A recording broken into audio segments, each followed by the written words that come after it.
예, 여러분 반갑습니다. 박재열입니다. 저희 어제죠, 어제 2020년도 서울시 운전직 공무원 자동차 구조 원리 관련돼서 저희가 시험을 보셨는데요. 이제 뭐 좀 총평을 하자면 문제는 한 중하 정도 이제 난이도가 있지 않았나 이렇게 생각이 듭니다. 뭐 교재 중심이라든지 아니면 기존에 이제 수업을 들으셨던 분들 같은 경우에는 어느 정도 기본기만 갖춰진다면 충분히 최소한 9문제에서 한 10문제, 우리가 지금 10문제 나왔잖아요. 그 정도는 문제를 충분히 푸시면서 그 다음에 이제 점수도 획득이 가능하셨을 거라고 생각이 듭니다. 뭐 지금 하루 좀 지났는데 시험 좀 잊어버리시고 좀 충분한 휴식기 가지시고 그 다음에 이제 어느 정도 좀 시간이 흐른 후에 이제 합격자 발표될 때 이제 뭐 합격의 영광을 조금 누리시기 바라겠습니다. 그러면 우리 문제 한번 풀어보도록 하겠습니다. 지금 2020년도 서울시 운전직 자동차 구조 원리, 자, 요 부분은 B형입니다. B형. 뭐 순서가 조금 이제 바뀌어 가지고 나오는 경우도 있는데 저희는 일단 B형 가지고 문제를 한번 보도록 하겠습니다. 자, 1번 자동차용 납산 축전지의 수명을 단축시키는 원인으로 가장 옳지 않는 것은 이렇게 되어 있습니다. 기존에 저희가 이제 문제를 풀 때요. 보통 이제 말장난을 할 때 이제 뭐 옳은 것, 옳지 않는 것, 가장 맞는 것, 가장 먼 것, 뭐 틀린 것, 아닌 것, 이런 게 조금 헷갈릴 수 있기 때문에 이제 항상 중간에 이제 뭐 문제 풀 때 이제 동그라미 이렇게 치시라고 제가 말씀을 몇 번 드렸는데요. 이렇게 해가지고 일단 먼저 문제 확인을 먼저 하시고, 보기 전해액의 부족으로 인한 극판의 노출, 2번에 가다방전으로 인한 극판의 영구 황산 납파, 전해액의 비중이 낮을 경우, 4번 방전 종지 전압 이상의 충전, 이렇게 되어 있네요.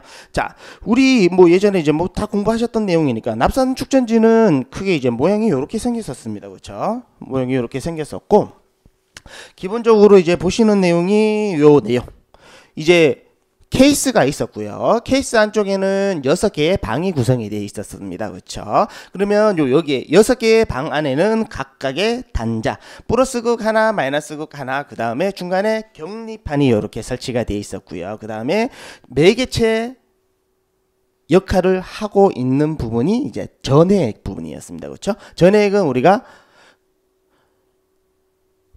증류수에다가 묽은 항산 이렇게 섞어가지고 사용을 했었고요. 그런 부분도 이제 우리가 준비를 좀 했었습니다. 그렇죠? 자, 그러면 얘가 이제 플러스 극과 마이너스 극 기본적인 구조에다가 우리 화학식 많이 외웠던 부분이 있었죠. 그렇죠? 화학식 한번 써볼까요? PbO2 플러스 2 H2 EH SO4 플러스 Pb, 그 다음에 이쪽으로 가고 이쪽으로 가고, 이쪽으로 가게 되면 우리가 전기를 빼내 쓰는 방전, 그 다음에 이쪽으로 가게 되면 뭐예요? 충전이었죠.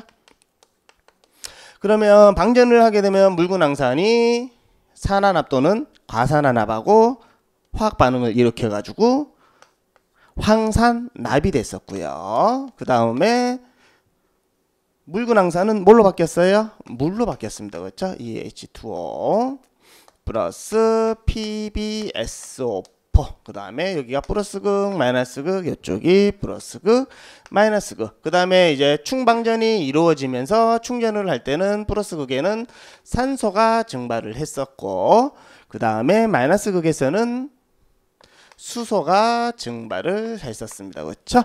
그러면 이렇게 했단 말이죠.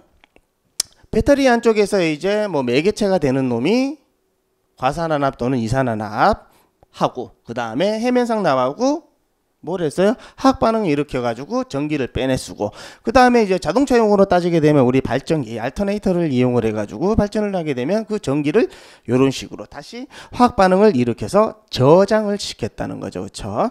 그러면 이게 이제 뭐 우리 스마트폰 배터리도 마찬가지로 자주 쓰게 되면, 그 다음에 계속 충방전을 하게 되면 배터리가 빨리 닳거나 수명이 나중에 되면 쉽게 말하는 이제 마탱이가 가는 거죠. 그렇죠? 그렇게 되는 부분이 뭐였어요? 충방전이 돼가지고 전기를 써야 되는데 얘가 이제 계속 영구적으로 남아 있는 거죠. 요게 뭐라고 했어요?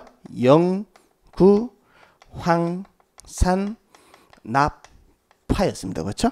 그래서 뭐 영어로는 설페이션, 뭐 한문으로는 뭐 유화, 다 같은 말이었습니다. 그렇죠? 이렇게 되면 이제 뭐 배터리 이제 마탱이 가니까 우리 자동차에서 배터리를 교환을 하셔가지고 이렇게 쓰게끔 했단 말이죠. 그렇죠? 자, 그러면 이렇게 했어요. 이제 요거를 조금 참조적으로 좀 보시고 이쪽에다가 보시면, 자, 한번 볼까요? 수명을 단축시키는, 결론적으로는 뭐예요? 이제 자꾸 이제 뭔가를 써가지고 마탱이가 가는 거였어요. 그렇죠? 배터리 마탱이가 가는 거야. 그러면 일단은 우리가 이제 예전에 공부했을 때 연구황산 납화가 되는 이유가 뭐가 있었어요? 자꾸 왔다리 갔다리 하면서 충방전을 많이 했어. 또는 전액이 부족해요. 그렇죠? 전액이 부족하거나 또는 그 안쪽에 이물질이 들어가 가지고 뭐 단락이 일어난다거나 그런 여러 가지 문제. 그다음에 이제 그런 추가적인 여러 가지 이제 문제 때문에 마탱이가 간다고 했어요. 뭐 이렇게 된다는 거죠. 요렇게 됐다는 거죠. 그러면 요거 같은 말이라는 거예요. 수명을 단축시키는 마탱이 가는 거. 그러면 좀 전에 이야기한 대로 극판에 노출이 되면 뭐 어떻게 해요? 전액이 부족해서 그렇게 되는 경우가 하나가 있을 거고요. 그러면 이거는 옳지 않는 부분이 아니고 이제 뭐 마탱이가 가는 원인 중에 하나겠네요. 두 번째, 과다 방전으로 인한 극판의 영구 황산 납화. 요렇게요. 황산 납화. 그러면 얘도 이제 좀 전에 이야기한 내용이고, 그 다음에 이제 전액 같은 경우에는 우리가 전액 비중이 낮는 경우가 어떤 경우에서, 여기가 우리가 기본적으로 이제 일반적인 1.260에서 1.280의 비중을 가지고 있었죠. 뭐 비중은 뭐 아시는 것처럼 이제 무게에 대한 비율을 나타내는 거였죠. 그래서 이제 물하고 조금 비교를 해가지고 물보다 가벼우면 우리 기름 같은 경우는 비중이 좀 낮다 보니까 물 위에 뜰 거고, 그 다음에 물보다 조금 무거우면 물 아래로 가라앉겠죠. 그런 것처럼 이렇게 이제 비중이 묽은 황산이 기본적으로 충전이 됐을 때 요 비중이었는데, 요렇게 가게 되면 방전을 하게 되면 뭐가 돼요? 물이 많아지게 되고 왔다리 갔다리 하겠죠. 왔다리 갔다리. 그렇다 보면 당연히 요게 비중이 요렇게 낮아지는 부분이 발생을 하겠죠. 그러면 낮아진다는 얘기는 방전이 많이 됐다는 이야기겠죠. 그러면 요 같은 경우 전액이 비중이 낮을 경우에도 수명을 단축시키는, 다른 말로 아까 얘기한 배터리가 마탱이가 가는 원인이 되겠네요. 그럼 뭐 한 개, 두 개, 세 개, 뭐 그러면 아닌 것은 답은 4번. 보통은 이제 뭐예요? 우리 방전 종지 전압. 작년인가 재작년 우리 서울 시험에도 이제 방전 종지 전압을 묻는 문제가 나왔었잖아요. 뜻을 뭐예요? 배터리를 쓰거나 또는 가만히 놔두었을 때 스스로 이제 방전이 조금씩 된다는 거죠. 뭐 써가지고 방전이 될 수도 있고 가만히 놔둬서 방전이 될 수도 있고. 그러면 더 이상 배터리가 보통 완충되면 얼마예요? 우리 6개 배터리 한 개에 셀당 2.1V 해가지고 보통 한 12V 우리 배터리 쓴다 그러잖아요. 그러면 한 개 셀당 아까 몇 볼트? 보통 6개 셀을 쓰니까 2.1V 정도 해가지고 우리 12V 배터리라고 하는데, 이 한 개 셀당 2.1V가 더 이상 방전이 되면 이렇게 돼버린다는 거죠. 이렇게. 그러면 뭐가 된다고요? 배터리 마탱이가 가네? 마탱이가 가버리면 못 쓴다 했잖아요. 그러면 뭐예요? 얘가 더 이상 방전시키면 이때까지, 언제? 종지 끝날 때까지 그 전압이 돼버리면 마탱이가 가요. 그러면 방지 종지 전압은 1.7에서 1.8 정도 볼트가 되는데 보통은 1.75V 정도 얘기했었죠. 자, 요렇게요. 요렇게. 그러면 뭐예요? 얘는 마탱이가 가는 배터리 전압인데 얘 종지 전압 이상으로 쓴다는 얘기는 충전이 잘 된다는 얘기네. 그렇죠? 자, 그래서 이제 아닌 것은 답은 4번이 이렇게 되겠습니다. 뭐 크게 이제 어렵지 않게 문제를 푸실 수 있는 내용일 거고요. 자, 그 다음에 2번 문제 한번 보도록 하겠습니다. 자, 2번 한번 볼게요. 자, 2번 복에서 설명하는 엔진과 행정 조합으로 가장 옳은 것은, 가장 우리 기본적인 부분입니다. 그렇죠? 보기 한번 볼까요? 피스톤이 하강하면 실린더 내부의 압력이 낮아져 혼합기가 흡입된다. 흡기 밸브가 열리고 배기 밸브는 닫힌다. 이렇게 돼 있네요. 그래서 우리가 선지가 가솔린 엔진하고 디젤 엔진이 나오는데 기본적인 엔진의 모양은 똑같았습니다. 그렇죠? 실린더 헤드 있어요. 실린더 블럭 있어요. 그 다음에 크랭크 케이스 있고 아래쪽에는 우리 오일을 저장하는 오일팬, 그 다음에 안쪽에 피스톤이 설치가 되어 있고 크랭킹 로드를 통해서 크랭크 축 연결을 해가지고 우리 동력을 빼내쓰게끔 이렇게 되어 있는데, 자 그러면 우리 뭐 피스톤 작용에 의해서 위에 있는 부분을 우리가 상사점이라고 했었죠. 상사점, 영어로는 TDC였고 아래쪽에는 피스톤이 더 이상 올라가 가지고 속도가 0이 되는 지점이 상사점 탑 데드 센터였고요. 아래쪽으로 내려와 가지고 더 이상 속도가 나지 않고 속도가 0이 되면서 방향을 바꾸는 지점이 하사점 이었습니다. 그렇죠? 하사점은 우리 부를 때 BDC라고 불렀고요. 보튼 데드 센터 이렇게 불렀습니다. 그렇죠? 그 다음에 이렇게 왔다 갔다 하는 부분을 우리가 뭐라고 불러요? 행정이라 불렀습니다. 그렇죠? 영어로는 스트로크 이렇게 불렀습니다. 그렇죠? 그러면 얘가 왕복 운동을 하면서 크랭크 축의 회전 운동으로 이렇게 바뀌어 가지고 우리가 플라이를 이렇게 사용을 했었어요. 그렇죠? 자, 그러면 요렇게 우리 대표적인 자동차 우리가 뭐 기관, 엔진 뭐 요런 걸 우리가 배울 때 뭐라고 했냐면 대표적인 게 이제 가솔린하고 디젤하고 이제 보통 이제 비교를 좀 많이 했었죠. 디젤. 그렇죠? 그러면 가솔린은 뭐 지금이야 이제 우리 MPI 엔진 뭐 그다음 뭐 직접적으로 연소실 안에 뿜어주는 이제 지대 엔진도 이제 나오긴 했지만 아직 저희 시험이 과거에 있던 MPI 멀티포인트 인젝션 그 방식을 지금 사용하다 보니까 뭐예요? 간접 분사 방식, 흡입 밸브 전에 인젝터를 통해서 분사를 하거나 또는 우리 MPI 전에는 우리 카브레다 방식이 있었죠. TBI라든지 TBI 전에는 카브레다 우리 기화기 방식을 썼던 부분도 그때도 당연히 흡입 밸브 전에 기화기가 설치가 되어 있다 보니까 어떻게 해요? 피스톤이 왕복 운동을 하면서 공기가 들어가면서 연료가 뿜어지고 공기 플러스 연료, 우리 이론 공연비 많이 했었잖아요. 얼마예요? 공기가 14.7이면 연료가 1 정도 되면 여기에서 뭐가 만들어져요? 혼합기가 만들어지고요. 혼합기가 만들어진 다음에 이렇게 흡입을 했다는 거죠. 그렇죠? 그러면 지금 이야기하는 건 뭐였어요? 가솔린입니다. 그렇죠? 가솔린. 지금 뭐 디젤 엔진 같은 경우에는 뭐 예전에도 수업할 때 많이 강조를 드렸지만 어떻게 해요? 공기만 흡입해서 공기만 압축하고 공기만 압축한 상태에서 우리가 연료를 뿜어줘 가지고 자기 착화를 시키는 방식이었습니다. 그렇죠? 근데 지금 요런 것처럼 저희가 이제 각각의 특징적인 거, 얘는 혼합기, 공기가 들어가면서 연료가 섞인 혼합기, 기가 어떻게 해요? 혼합기를 흡입하고 혼합기를 압축하고 혼합기에다가 압축한 상태에서 점막 플러그에서 불꽃을 붙여줘 가지고 이제 우리가 열 에너지를 기계적인 에너지로 이렇게 바꿔줘 가지고 엔진을 굴러줬습니다. 그렇죠? 작동을 시켜줬어요. 그러면 큰 차이가 뭐 지금 좀 전에 말씀드린 가솔린하고 GDI, 그 다음에 디젤 엔진에서 전자제어를 만들었던 우리 커먼 레일 방식 있죠? CRDI 같은 경우는 조금 차이가 있긴 있지만 그래도 대표적인 거 우리 뭐 예전에 그런 내용으로 따진다 그러면 이렇게 되어 있죠. 혼합기가 흡입된다. 요 내용으로 따지면 바로 1번 아니면 2번이 되는 거였죠. 그렇죠? 가솔린 엔진이 되는 거네요. 그렇죠? 그러면 3번, 4번 선지는 답이 아닐 거고 당연히. 그러면 어떻게 해요? 우리 흡압폭배 할 때 배기 밸브는 닫혀진 상태에서 흡입 밸브가 열리고 그때 피스톤은 상사점에서 하사점으로 이동을 하고 그렇죠? 그 다음에 흡입 밸브가 닫히면서 배기 밸브도 닫혀진 상태에서 피스톤이 상사점으로 올라가면서 혼합기를 압축을 합니다. 그렇죠? 그러면 지금 흡입 밸브가 열리고 배기 밸브가 닫혀져 있는 상태는 행정으로 따졌을 때 흡입 행정밖에 없죠. 그렇죠?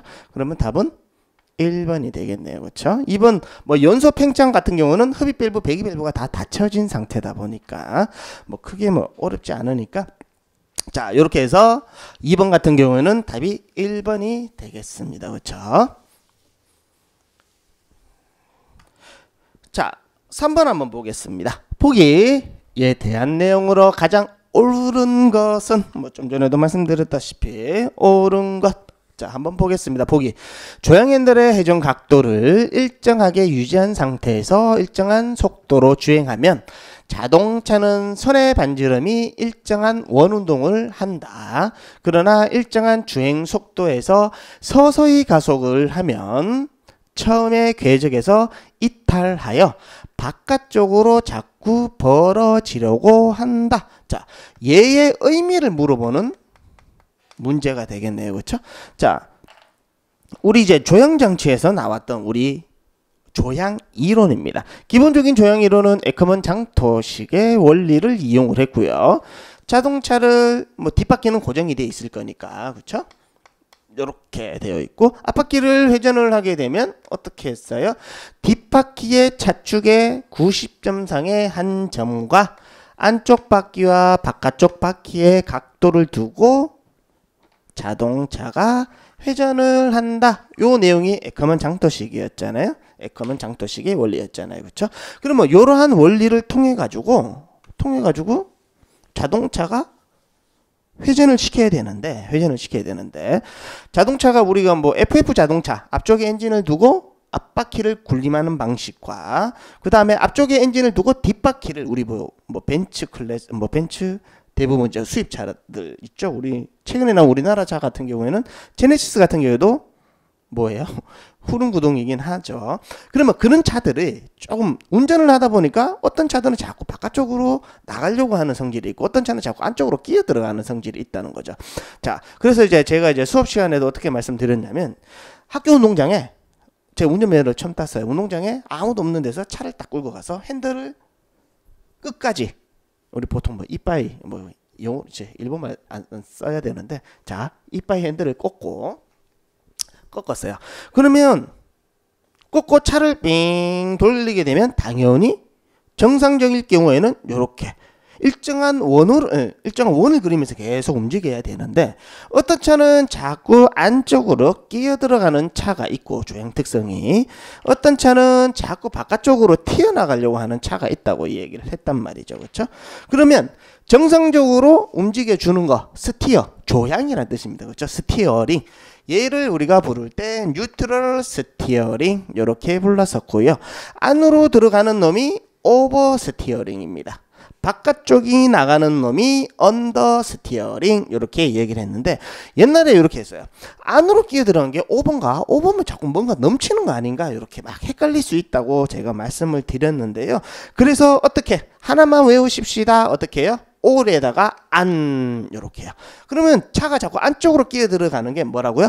오버스티어링이 되는 거고 반대로 되는 놈이 뭐예요? 그럼 당연히 언더스티어링이 되는 거야. 요거 좀 헷갈리지 않게 우리가 준비를 했었던 내용이었죠. 그래서 안쪽으로 들어가기만 안 오버스티어링, 바깥쪽으로 튀어나가는 차는 언더스티어링. 그러면 방금 제가 우리 보기에 읽었던 내용 무슨 내용이에요? 답은 언더스티어링이 되겠네요. 자꾸 바깥쪽으로 기어 나가는 거. 그렇죠?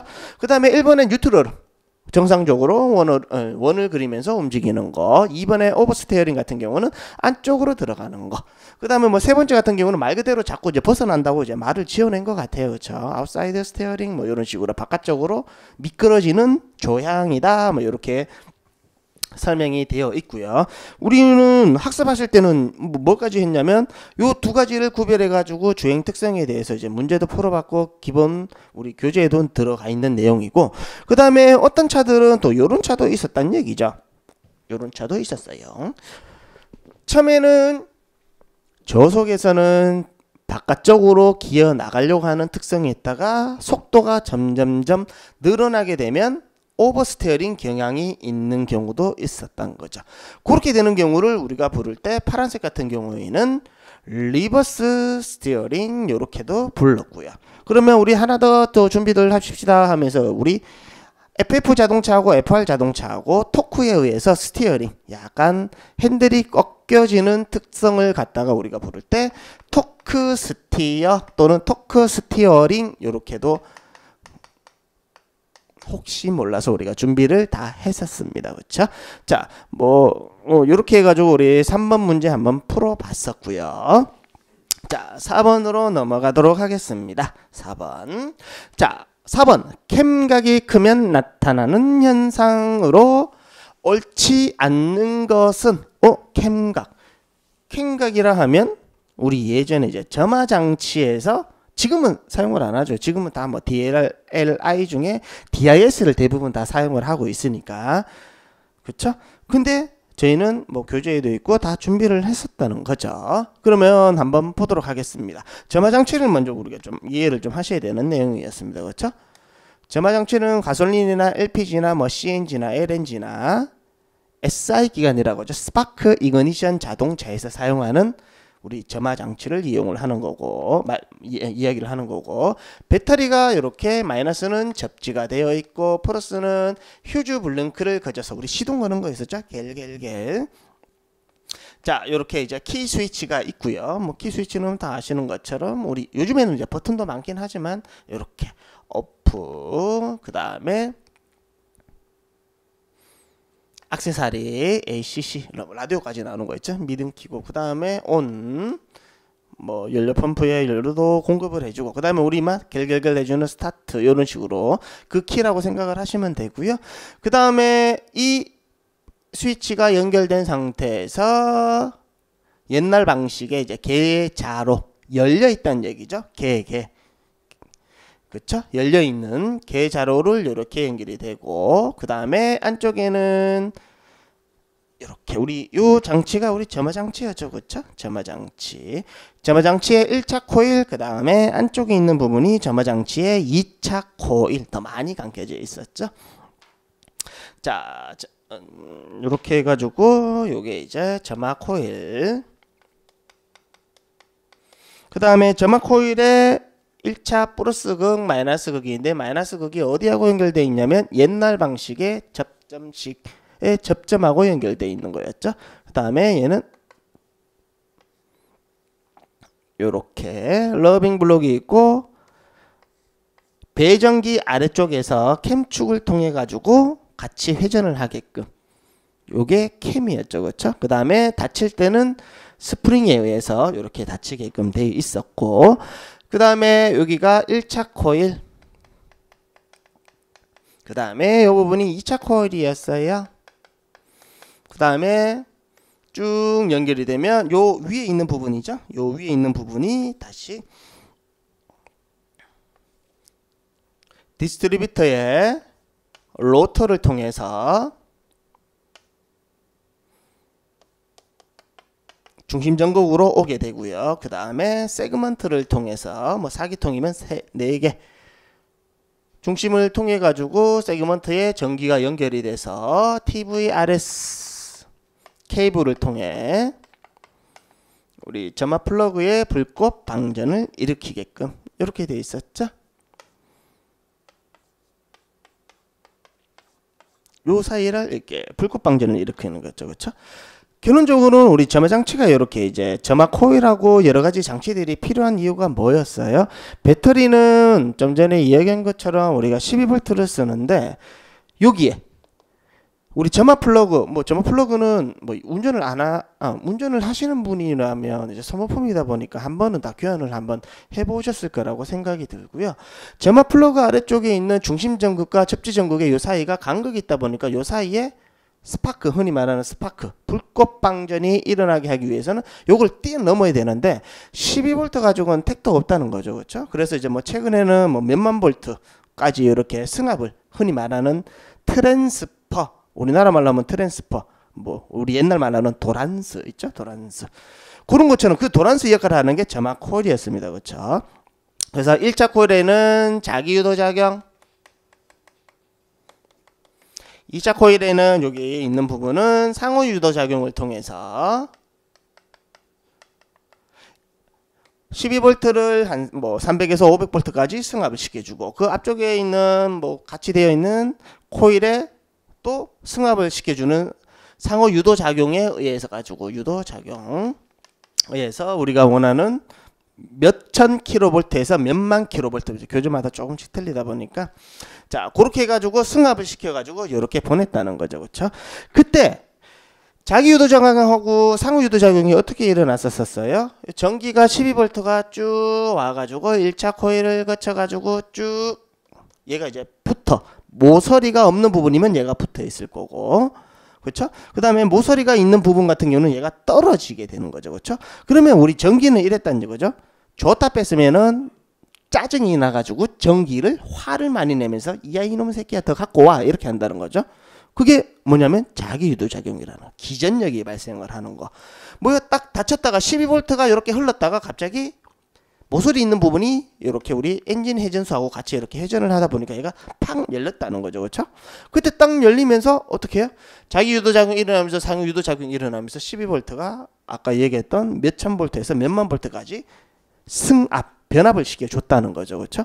그때 여기 접점이 닫혀져 있는 동안 요 캠이 회전하는 캠을 갖다가 중심으로 따졌을 때 이 캠이 이렇게 회전을 하는 거잖아요.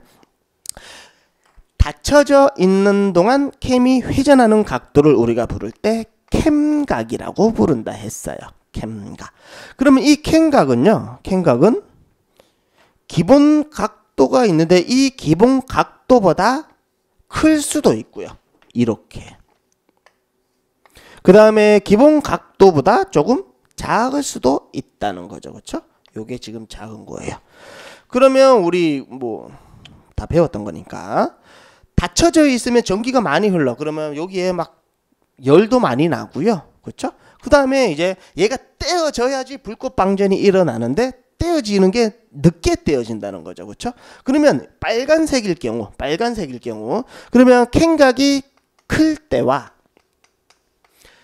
그 다음에 캠각이 노란색으로 작을 때가 있다는 거죠. 그러면 클 때 같은 경우는 삑 붙였다가 떼어져야지 불꽃이 튀게 준다 했으니까 떼어지는 게 여기서 모서리 있는 부분에 열렸다가 평평한 부분에 닫혔다가 모서리 있는 부분에 열렸다가 평평한 부분에 닫혔다가 이렇게 된다는 거죠. 그러면 노란색하고 빨간색하고 봤을 때 닫혀져 있는 시간이 노란색은 짧아요. 그러면 캠각이 작은 거고 빨간색 같은 경우는 닫혀져 있는 구간이 커요. 그렇죠? 그러면 어떤 차이가 있어요? 열려져 있다가 닫혀져 있다가 한참 뒤에 열리니까 얘는 언제? 점하가 늦어져요. 점하가. 그러면 우리 예전에 이제 공부하는 방법으로 따졌을 때 어떻게 했어요? 항상 클 때 작을 때 뭔가 이제 vs 비교를 하게 되면 두 개를 다 외우기가 쉽지 않으니까 한 개만 외우면 나머지는 반대로 생각을 해주면 된다고 얘기를 했어요. 그런 것처럼 이렇게. 그러면 얘는 일단은 캠각이 커지면 점화 시기는 늦어지고요. 그렇죠? 클 때. 캠각이 클 때를 물었으니까 캠각 클 때만 한번 보겠습니다. 점화 시기가 늦어지고요. 전기가 많이 흐르다 보니까 뭐가 일어나요? 코일에 열이 많이 나. 열이 많이 나요. 그리고 얘가 어떻게 해요? 살짝 열렸다가 접점이 간극이 작아져요. 그러다가 열리려 그러면 닫혀지고 열리려 그러면 닫혀지고 그렇죠? 살짝 열렸다 닫혀지고 그러다 보니까 여기에서 전기를 자꾸 안 끊어지려고 이제 남아있는 잔류전기들이 있단 말이죠. 그렇다 보니까 전기가 잘 안 끊어지다 보니까 끊겨야지 불꽃이 튀게 주는데 안 끊기다 보니까 불꽃이 붙여지지 않는 잃어버릴 실 써가지고 불이 안 붙어요. 실화가 발생을 해. 그렇죠? 이러한 문제들이 발생을 했다는 거죠. 그러면 우리 뭐 이렇게 다 개념 정리 다 했던 거니까 요 내용을 따고 일단은 보면 캠각이 크면 뭐야? 점화 시기가 늦어진다 했고 접점 간극이 작아지고 1차 전류가 커진다. 점화 코일이 발열한다. 옳지 않는 것은 뭐예요? 답은 2번이 되겠네요. 그렇죠? 그렇죠? 접점 간격이 아까 작아진다 했고, 그 다음에 1차 전류가 계속 흐르다 보니까 발열이 많이 되고요. 그렇죠? 이거 1번, 2번. 그 다음에 점화 시기가 빨라지는 게 아니고 점화 시기가 늦어진다. 그래서 아닌 것은 답은 2번이 되겠습니다. 그렇죠?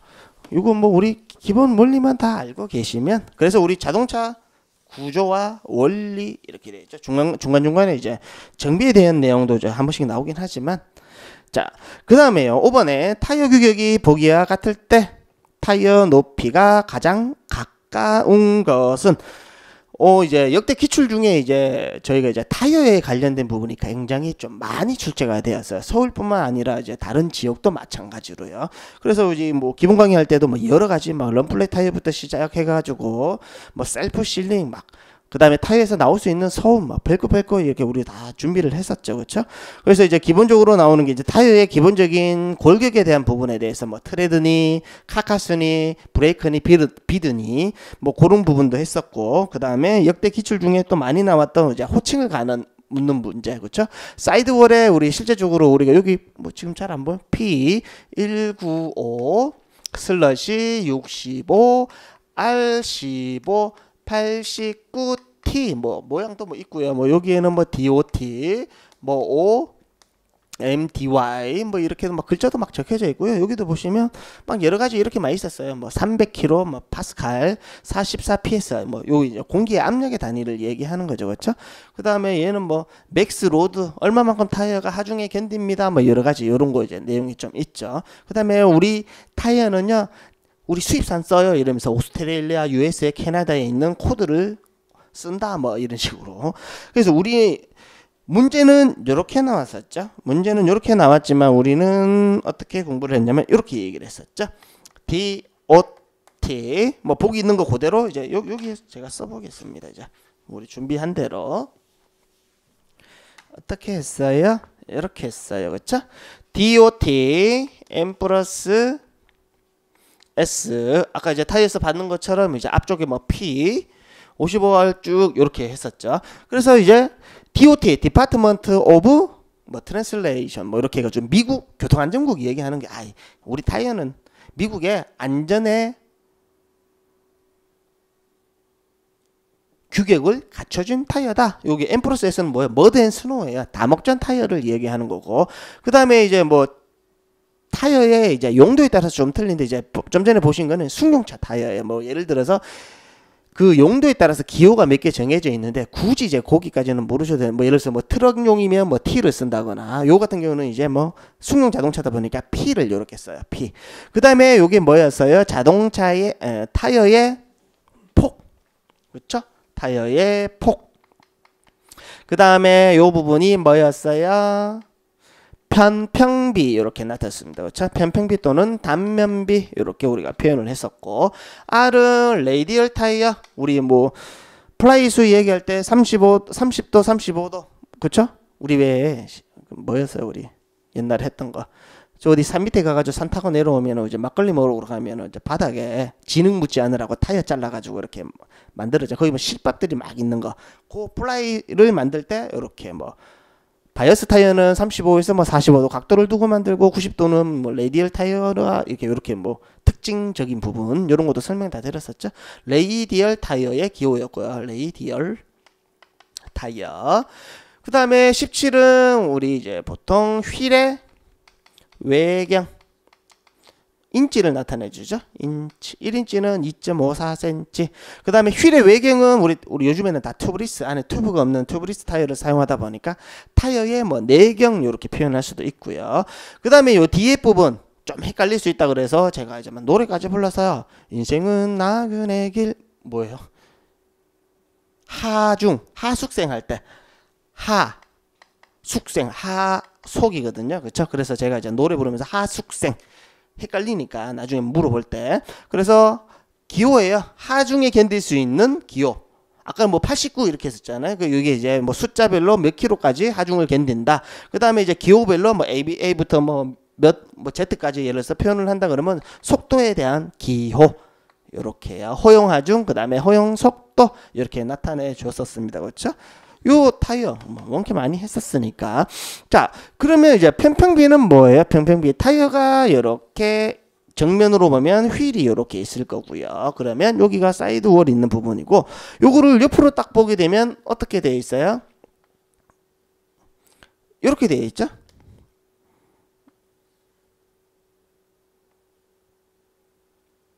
요렇게. 그러면 여기 지금 휠이 이렇게 될 거고, 타이어가 이렇게 있으면 요 부분이죠. 요 부분이 우리 평평비가 옛날에 타이어 선전하면 나오잖아요. 55 시리즈, 65 시리즈, 무슨 타이어 이렇게, 그쵸?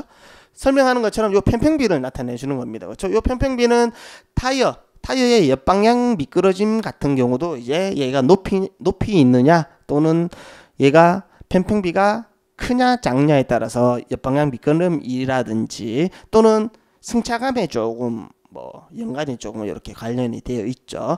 그러면 얘는 뭐예요? 타이어 폭에 대한 여기에 높이의 비를 우리가 부를 때 평평비입니다. 당연히 요게 넓어요. 그러면 평평비라는 얘기는 비율을 나타내는 거니까, 그러면 폭을 높이로 나눠주는 거였어요. 폭을 높이로 나눠주는 거야. 그러면 요게 평평비가 나오니까 어떻게 해요? 지금 높이 주어졌죠? 235. 그러면 뭐 얘를 물어보네. 얘는 얼마래요? 55라는 얘기네. 그쵸? 그러면 뭐 반대로 이렇게 딱 놔두면 되겠죠? 235를 55로 나눠주면 되겠네요. 그쵸? 그러면 뭐 12.9 얼마 정도 나오나요? 이렇게 해가지고 계산을 하면 죄송합니다. 요거를 곱해줘야 되죠. 곱해줘야 되죠. 그쵸? 지금 폭이 235, 제가 이거 위아래 거를 실수를 했네. 얘를 물어보는 거였죠. 그쵸? 그러면 얘가 235니까 폭은, 폭이 얘를 이렇게 올려주면 되죠. 이렇게 곱해주면 되겠죠. 평평비 곱하기 폭. 그러면 평평비가 0.55%로 이제 비율을 나타내는 거니까 폭이 235, 그러면 얘가 뭐 12.9cm 정도 나오겠네요. 그렇죠? 그렇게 해가지고 답은 2번이 답이 되겠습니다. 자, 이렇게 해서 우리 5번까지 문제 풀어봤고요.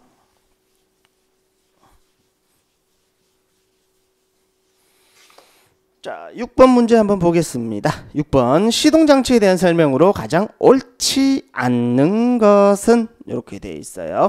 시동장치는 요 뒤쪽에도 이제 유사한 문제가 나와가지고 제가 이제 그림으로 좀 우리 뭐 공부했던 것처럼 이렇게 되어 있었죠.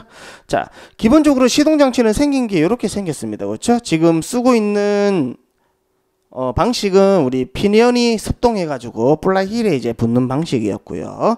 그러면 피니언은 시동 걸 때, 피니언이 아니고 이제 우리 기동 전동기 또는 시동 모터, 그렇죠?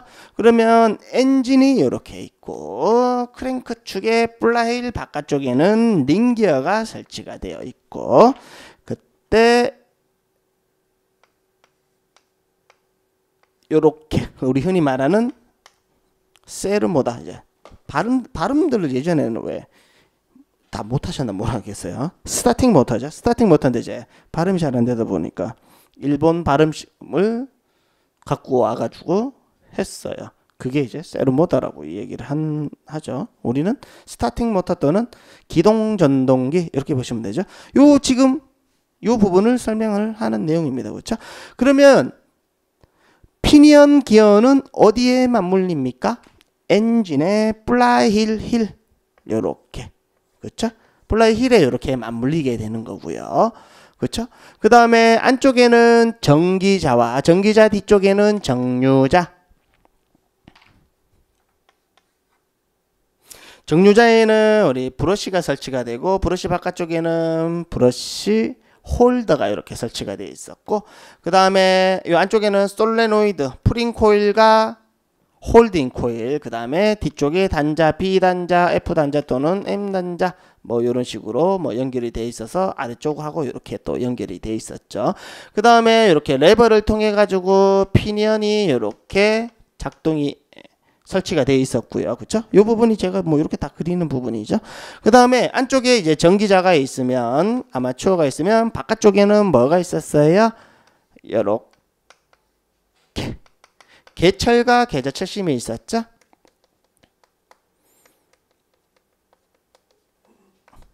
자, 요렇게요. 요렇게 있어가지고 어떻게 해요? 우리가 시동을 걸게 되면 B단자가 우리 스위치하고 연결되어 있는 겁니다. 그렇죠? 아까 겔겔겔 했던 SD 연결을 해주면 배터리의 플러스 전기가 통하면서 뭐예요? 풀인 코일을 자화를 시킵니다. 그렇죠? 풀인 코일을 전기를 주면 얘가 뒤쪽으로 움직이면서 피년을 먼저 링기어에 맞물리게 만들고 난 후 그 다음에 홀드인 코일을 통해서 요 전기를 전기자에 전기를 조구하면서 이렇게 회전을 시켜서 우리가 시동을 걸게끔 겔겔겔 해주고요. 그러면 이제 얘가 겔겔겔 하면 실질적으로는 이제 뭐 RPM이 뭐 200rpm 밖에 안 된다는 거예요. 그러면 뭐예요? 시동이 걸면 다 아시는 것처럼 시동 뭉 처음에는 겔겔거리다 시동 걸리면 어떻게 해요? 계기판에 거의 1000rpm을 왔다 갔다 한다는 거죠. 그러면 원래는 시동 얘가 얘를 엔진을 돌려줘야 되는데 나중에 되면 얘가 얘를 돌려주는 꼴이 돼요. 얘가 더 빠르니까. 그러면 얘가 이제 꼭 이렇게 돌려줘야 되는데 얘가 거꾸로 돌아버리는 문제가 발생을 하죠. 그러면 얘 고장이 날 수가 있으니까 요 뒤에 뭘 둬요? 한쪽 방향으로만 동력을 전달하고 반대 방향으로는 동력을 전달하지 않는 거. 우리나라 말로 하면 일방향 클러치. 영어로 하면 원웨이 클러치. 그렇죠? 그 다음에 우리 뭐 다른 말로 하면 오버런닝, 더 작동하지 않게 해주는 오버런닝 클러치 다 같은 말입니다. 그렇죠? 이렇게 해가지고 뒤에 그런 장치들을 설치를 해 줬었습니다. 그러다가 시동을 딱 끄게 되면 얘가 스프링에 의해서 밀려나가면서 이렇게 전기를 공급을 안 해주면서 모터가 정지를 하고 그 다음에 포크가 뒤로 밀리면서 피니언이 링기어에 빠지게끔 이렇게 되어 있었죠. 좀 전에 설명한 부분이 요 부분입니다. 그렇죠? 이렇게 해가지고 우리가 링기어에 이렇게 맞물리게끔 이렇게 만든 거였어요. 자, 그러면 좀 전에 설명한 내용을 갖다가 조금 한번 생각을 해 보시면서 한번 보시게 되면 이렇게 돼요. 시동 장치는 스타트 모터와 플라이힐 또는 드라이브 플레이트, 플라이힐하고 똑같은 거라고 보시면 돼요. 요즘에는 플라이힐을 설치를 하지를 않고 이제 삼각형 모양으로 한번 뭐 보셨는지는 잘 모르겠는데 플라힐이 있는데 이제 옛날에 플라힐이 이렇게 생겼다는 거죠. 근데 요즘에는 뭐 DCT 요즘 많이 쓰잖아요. 더블 클러치 미션을 많이 쓰다 보니까 엔진 뒤쪽에 이렇게 생긴 놈이 이렇게 같이 이렇게 맞물려가 돌아가요. 얘하고 같은 역할이라고 보시면 돼. 그게 뭐냐면 드라이브 플레이트라고 합니다. 자, 그러면 뭐 같이 이렇게 구성이 되어 있죠. 두 번째, 스타터 모터에서 피니언 기어의 회전축 방향으로 이동은 마그네틱 스위치, 솔레노이드 스위치에 의해서 이루어진다. 좀 전에 이야기한 대로 얘가 마그네틱이죠. 이렇게 움직인다는 얘기죠. 세 번째, 시동 걸린 엔진의 회전이 스타터 모터를 파손하지 않도록 언더러닝 클러치를 사용한다. 좀 전에 뭐라 그러겠어요? 반대 방향으로는 동력을 한쪽 방향으로는 동력을 전달하고 반대 방향으로는 동력을 전달하지 않는 거. 우리나라 말로 일방향 클러치. 영어로 하면 일방향이 영어로 원웨이잖아요. 원웨이 클러치 같은 말입니다. 그렇죠? 오버 런닝 클러치 이렇게 다 같은 말이라고 했죠. 이렇게가 사용한다는데 뭐예요? 언더런닝. 그래서 이거 답은 3번이 아닌 내용이네요. 그 다음에 4번 볼까요? 시동에는 저속에 강한 힘이 필요하므로 스타트 모터는 감속 기어를 거쳐 피니언 기어에 동력을 전달한다. 감속 기어란 얘기는 작은 놈 가지고 큰 놈을 돌린다는 거예요. 작은 놈 가지고 우리 변속기의 원리였죠. 그렇죠? 이렇게 많이 했으니까 우리 뭐 자전거하고 우리 자동 변속기에서 이제 유선기어 장치 이런 거 할 때도 이런 거 이제 설명을 다 드렸던 부분이었죠. 변속기를 우리 일종의 감속기라고 하잖아요. 그렇죠? 우리 전기 자동차에서 변속기도 우리 감속기로 부르고. 자, 이렇게 해서 6번 한번 문제 봤었고요. 자, 7번 한번 볼까요? LPG 연료를 사용하는 자동차의 연료 공급 순서로 순서로 가장 옳은 것은 많이 했습니다. 우리 뭐 교재에도 있는 내용이고요. 그렇죠? 자,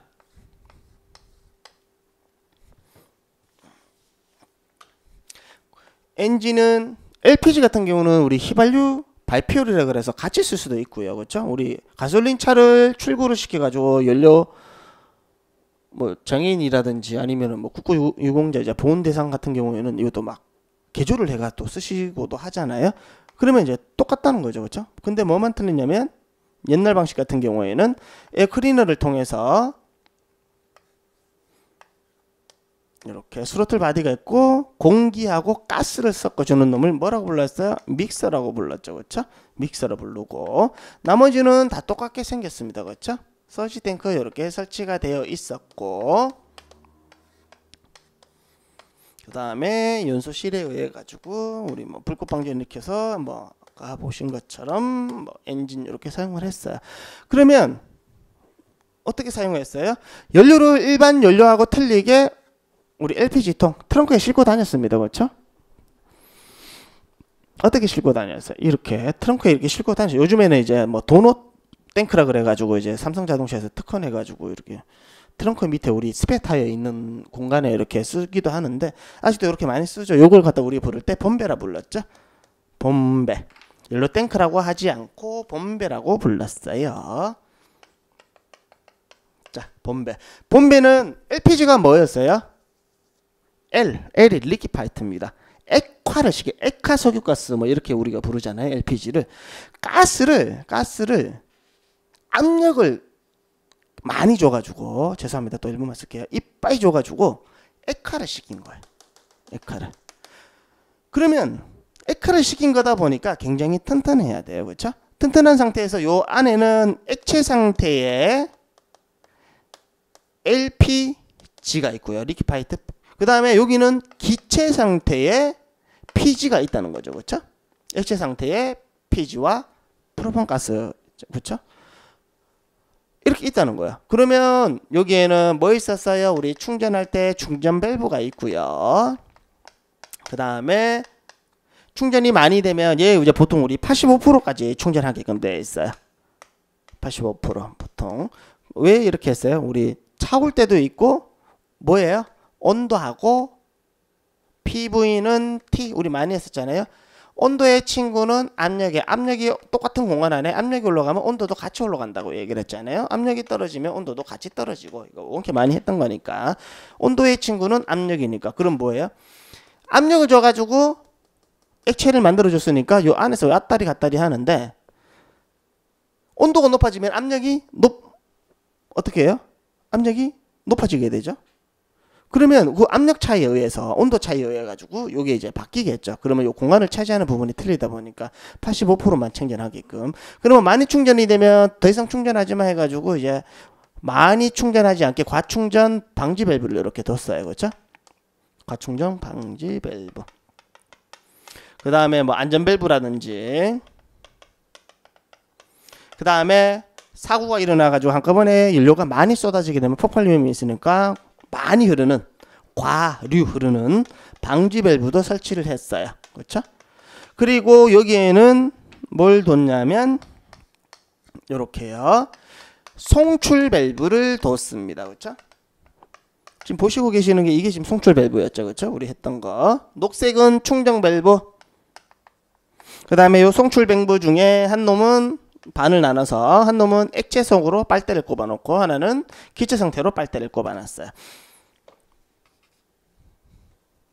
그래서 요 뭐 색깔도 뭐 노란색은 우리 이제 방구 얘기하면서 노란색 기체, 우리 기상 송출 밸브, 빨간색은 액상 송출 밸브. 그래서 액상 기상 송출 밸브가 되는 겁니다, 그렇죠? 액상 기상 송출 밸브 위치는 상관이 없는데 그거 상관이 없어요. 뭐 엔진 앞쪽에 붙일 수도 있고 뭐 어디에 상관없는데 거기에 뭘 붙여놨어요? 같이 액상 기상 솔레노이드 밸브를 붙여놨습니다, 그렇죠? 솔레노이드 밸브, 액상 기상 솔레노이드 밸브를 붙여놓고, 그럼 처음에 이제 우리 연료를 갖다가 시동을 건다고 가정을 하고요. 뭐 다 아시는 것처럼 LPG가 요즘에는 조금 LPI로 바뀌면서 시동이 잘 걸리지만 옛날 같으면 시동 잘 안 걸리잖아요. 겔겔겔겔겔겔 많이 합니다. 겔겔겔겔 많이 하면 여기에 있는 처음에 기상 기체로 되어 있는 LPG를요. 요렇게 해가지고 솔레노이드 밸브를 통해가지고 쭉 가가지고 믹서로 해줘요. 그러면 가스가 공급이 되겠죠. 그러면 공기가 들어가면서 가스하고 섞이면 뭐가 돼요? 혼합기가 되죠. 아까 뭐 이야기한 것처럼 혼합기가 이렇게 들어가는 거였죠. 그럼 혼합기가 되는데 가스하고 공기하고 섞어준다 그래서 이름이 뭐라고 했어요? 믹서라고 얘기를 했었고, 그 다음에 이제 시동이 걸리고 난 후에는 여기서 이제 자연적으로 증발하는 가스보다는 뭐가 많아져요?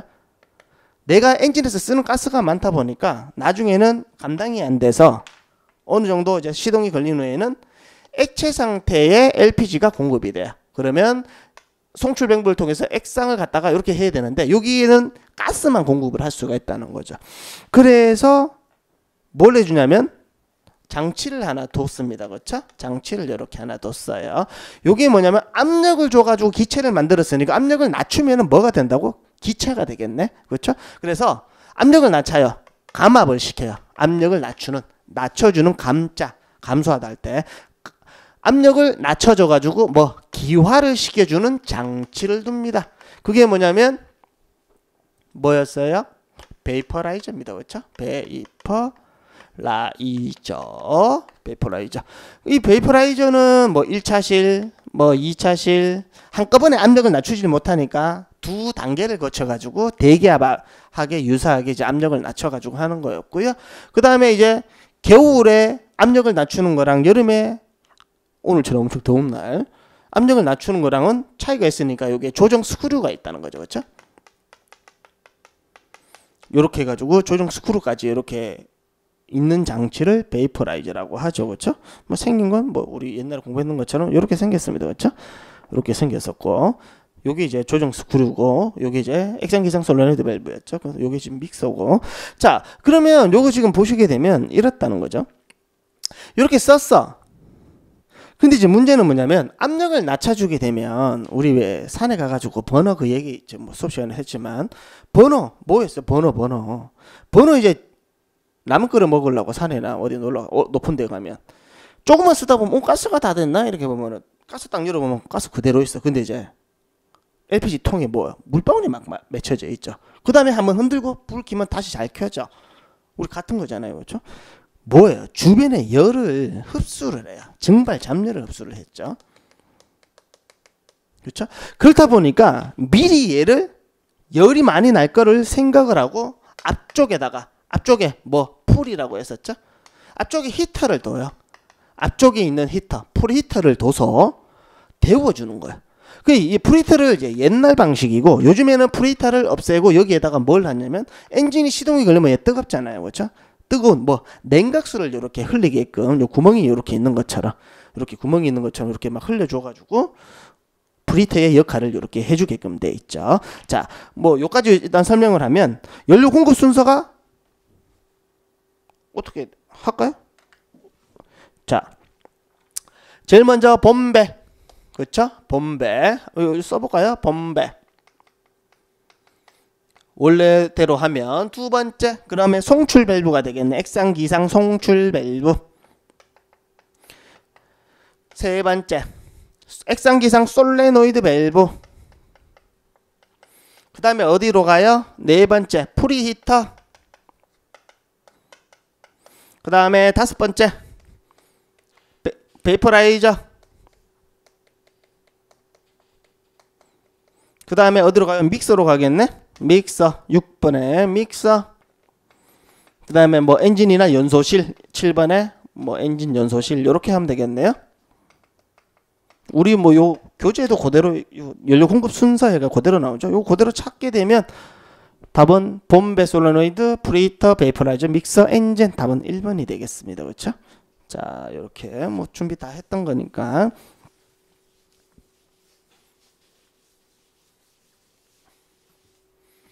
자, 8번 보겠습니다. 8번.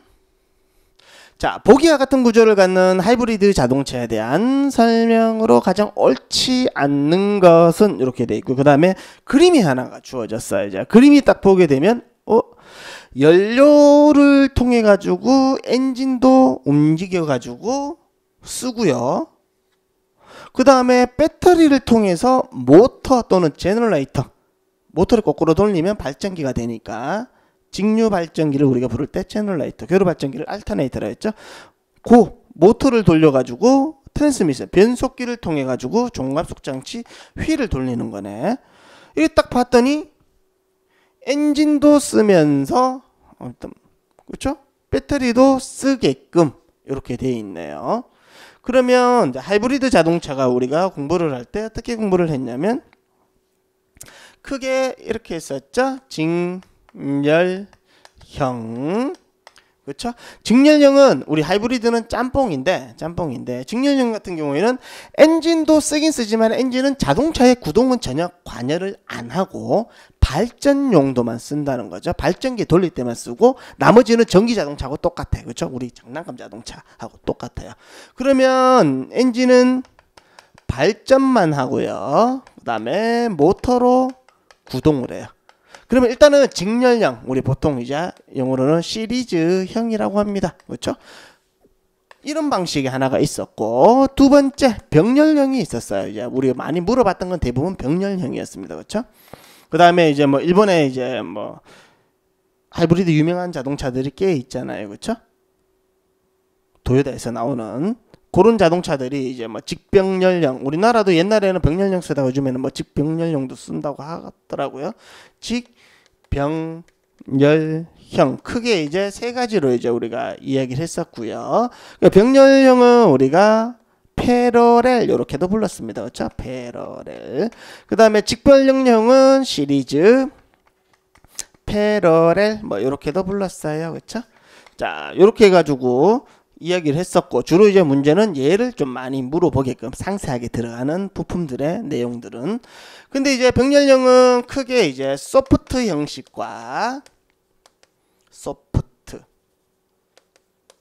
그 다음에 하드 형식이 있었어요. 그래서 이제 두 개가 좀 헷갈리니까 어떻게 했냐면 부산 사투리 중에 맞다 했던 거 뭐야, 하모 뭐 이렇게 얘기를 하시더라고요. 부산 분들 하모, 자, 무슨 얘기냐면 모터로 구동이 가능한 EV 모드가 가능해요. 하드 방식이.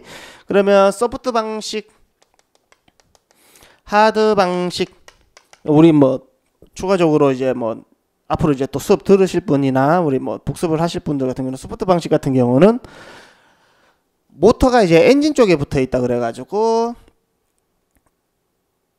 FMED 방식이라고도 하고요. 하드 방식 같은 경우는 트랜스미션 쪽에 이제 모터를 붙여놔가지고 TMED 방식이라고도 했었습니다. 그렇죠?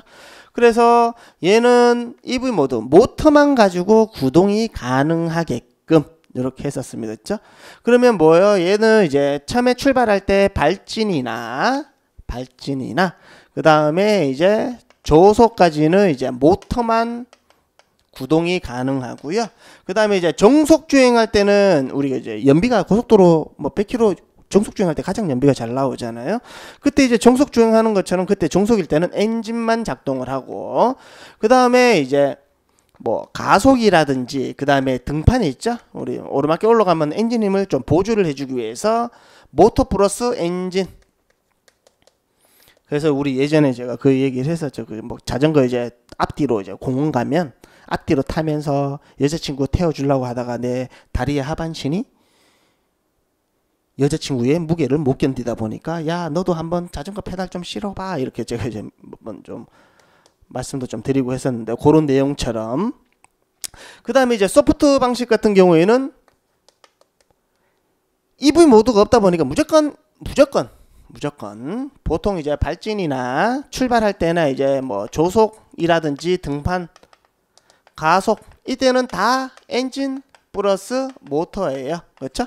그 다음에 뭐예요? 정속 주행할 때는 엔진만 가능하게끔 요렇게 이제 구별을 크게 이제 했던 부분이었습니다. 그 다음에 직병렬형 같은 경우는 직렬형, 병렬형 요렇게 했었고, 그 다음에 각각의 부품 같은 경우에는 우리가 뭐 BMS 안쪽에 뭐 SOC라든지 SOH, 셀 밸런식, 그 다음에 이제 배터리 종류, 리튬이온, 리튬 폴리머 관련된 거, 그 다음에 BMS 안쪽에 보면은 여러 가지 이제 IBS, 인텔리전스 배터리 센서, 그 다음에 뭐 전류 센서 같은 말이죠. 그런 거라든지 거기에 이제 각각의 제어를 해주는 PRA, 파워 릴레이 어셈블리 관련된 거 우리 뭐 공부했었고, 그 다음에 총 제어를 해주는 놈이 뭐 SCU가 있었고요. 그 다음에 고전압, 얘가 뭐 300에서 500 뭐 전기 자동차 같은 경우는 450V, 뭐 하이브리드 같은 경우는 350V까지 이제 이렇게 지금 사용을 하는데, 그때에 있던 부분, 자동차에서는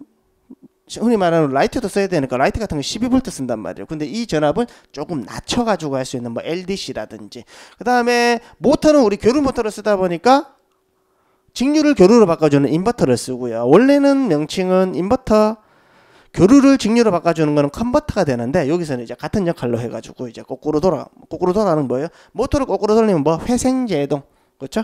회생제동을 통해 가지고 저장을 할 수 있게끔. 그 다음에 모터에 관련된 거, 뭐 하이브리드 EV 모드 같은 경우에는 전기차 모드로 가다가 엔진 시동을 또 걸어줘야 되다 보니까 하이브리드 제너레이터, 스타터 제너레이터 같은 거 HSG 같은 장치를 별도로 이렇게 둬가지고 이제 시동을 걸 수 있게끔 이렇게 해놨고요. 그 다음에 이제 모터가 이제 맨날 이렇게 돌아가는데, 그 모터가 어디에 돌아가는 것까지 되는데 어느 만큼 돌아가는지는 모르니까 거기에 위치, 우리 센서에서는 이제 모터 포지션 센서 같은 역할을 해주는 게 이제 리졸버 또는 레졸버 뭐 이런 것도 있었죠. 같이 이렇게 해가지고 여러 가지 같이 이야기를 했었죠. 그때 이제 그래서 하이브리드 자동차 좀 더 발전이 된 게 외부에서 전원을 공급을 해줄 수 있게끔 온보드 차저 모듈까지 추가적으로 이제 사용을 해가지고 쓰는 걸 갖다가 플러그인 하이브리드에서 좀 더 이제 발전이 돼서 엔진을 떼놓은 게 뭐냐, EV, 그렇죠? 전기 자동차. 요즘에는 EV 같은 경우는 전기를 이제 어떻게 하면 충전을 해줘야 되니까 충전하는 데가 잘 없어. 그렇다 보니까 뭐 우리나라의 자랑스러운 넥소라는 자동차처럼 FCEV, 자체적인 발전지 연료전지 스테이크를 통해 가지고 수소와 산소를 결합을 시켜 가지고 사용을 했던 FCEV까지 이렇게 정리를 한번 했었습니다. 그렇죠? 뭐 그런 거 관련돼 가지고 이제 문제가 좀 더 어렵게 나오더라도 풀 수 있게끔 준비를 했었고, 뭐 혹시라도 이제 다음에 또 수업을 들으실 분 같은 경우에는 뭐 상세하게 우리가 다시 한번 공부를 하도록 하고요. 자, 문제 다시 보겠습니다. 1번. 그럼 얘는 딱 보게 되면 뭐예요? 병렬형 같네. 그쵸? 병렬형. 얘가 이렇게 연결돼서 엔진까지 바퀴까지 돌려준다는 얘기네요. 모터와 엔진이 같이. 그러면 1번. 내연기관과 전동 발전기 요소가 필요하다. 전동은 모터를 이용하는 거고, 거꾸로 돌리면 제너레이터, 그렇죠? 발전기 얘기하는 거네요. 두 번째, 동력의 제어 및 혼성이 이루어지므로 제어 기술 및 기계 장치가 복잡합니다. 일반 자동차보는 당연히 복잡하겠죠. 둘 다 제어를 해줘야 되니까. 그 다음에 복수의 동력원을 설치하고 주행 상태에 따라서 한쪽 동력을 이동하여 구동하는 방식이다. 그렇죠? 하나는 모터, 하나는 엔진을 써가지고 엔진을 쓸 수도 있고, 뭐 병렬형 같은 경우는 하드 방식 같은 경우에 그렇게 쓸 수도 있고 같이 쓸 수도 있고요. 그렇죠? 그 다음에 이제 소프트형 방식도 같은 경우에도 같이 쓸 수도 있고, 정속 주행할 때는 엔진만 쓸 수도 있고, 하드형 같은 경우는 모터만 쓸 수도 있고 엔진만 쓸 수도 있고, 엔진 플러스 모터도 같이 쓸 수가 있는 방식이었죠. 그러면 아닌 것은 직렬형이 아니고 얘는 무슨 방식이다? 병렬형이다. 그래서 4번이 잘못된 내용이네요. 자, 그 다음에 9번 보겠습니다. 자동차용 기동전동기 구성부품 중 회전하는 것을 가장 옳게 짝지어진 것은, 우리 뭐 교재에 있는 내용이고요. 여기 각각의 부품이 어떻게 되어 있었어요? 자, 바깥쪽에 있는 부분이 개철과 계자철심, 개철과 계자철심인 고정되어 있는 부분, 그렇죠? 그 다음에 안쪽에 전기자가 정류자에 통해서 브러쉬를 통해가 전기를 받으면서 회전하는 부분, 전기자가 회전하는 부분이 되는 거고, 그 다음에 위쪽에 있는 여기 솔레노이드 부분은 뭐였어요? 시프트 레버를 통해 가지고 피니언을 움직여주는 또는 동력을 전달하는 부분, 이렇게 크게 이렇게 구별을 해줄 수가 있겠네요. 그러면 여기서 지금 회전하는 부분은 안쪽에 있는 요 부분입니다. 그렇죠? 요 부분을 찾으면 되겠네요. 한번 볼까요? 그러면 보기에서 움직이는 건 뭐였어요? 정류자와 전기자, 이렇게 되겠네요. 나머지는 다 고정이 되어 있는 부분이죠. 브러쉬 홀더고 이렇게. 답은 디귿 미음 찾으면 답은 3번이 이렇게 되겠습니다. 어렵지 않으니까. 자, 10번 한번 볼까요? 10번 ECS 많이 준비했던 내용이에요. 그렇죠?